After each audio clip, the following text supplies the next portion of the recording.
উজি, উজি আমার বোন, আমার বোন, তুই বেঁচে আছিস উজি?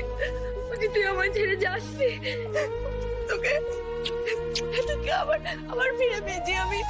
উজি তুই তুই বেঁচে আছিস উজি, উজি তুই বেঁচে আছিস, আমার কাছে আছিস উজি।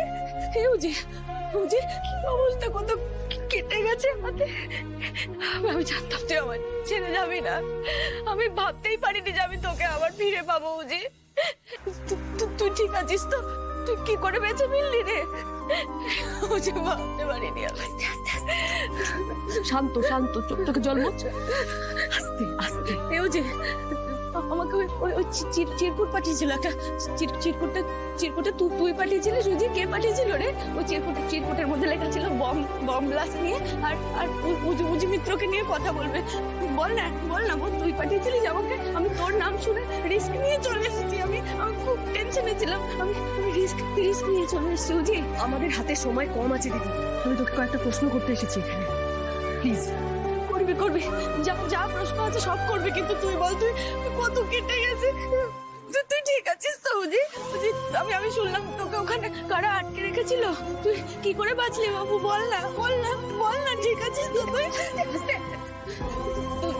ওখানে যখন আটকে রেখেছিল, ওখানে বলছিল সবাই চুড়ি পাওয়া গেছে, রক্তের ছাপ পাওয়া গেছে, তুই বেরোলি কি করে বেরোলি তুই বল না প্লিজ। এতবার করে উজি বলিস না। সবাই জানে উজি মরে গেছে, আর এখন সবাই সেটাই জানে, বুঝতে পেরেছিস? তোকে একটাই প্রশ্ন করতে চাই আমি, আশা করি ঠিক উত্তর দিবি, সত্যি বল। কেন বলবো না, বল না বাবু। বম ব্লাস্টটা তুই করেছিলিস?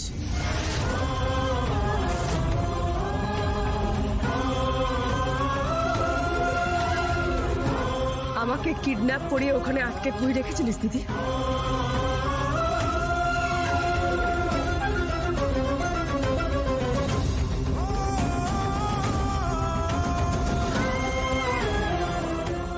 কিডন্যাপারদের দলের একজন সুবিমল নাম, তার চোখ দেখে আমি আইডেন্টিফাই করতে পেরেছি।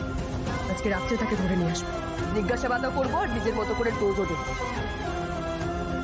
আর তার আগে আমি তোর মুখ থেকে একটা কথা শুনতে চাই, শুধু নিজের মুখে একবার স্বীকার কর, তুই বম ব্লাস্টটা করাসনি? বল, তুই করেছিলিস? বল, আমাকে মেরে ফেলার চেষ্টা তুই করেছিলিস দিদি? চুপ করে থাকবি না, একদম চুপ করে থাকবি না, বল। হ্যাঁ আমি ব্লাস্টটা করিয়েছি উজি।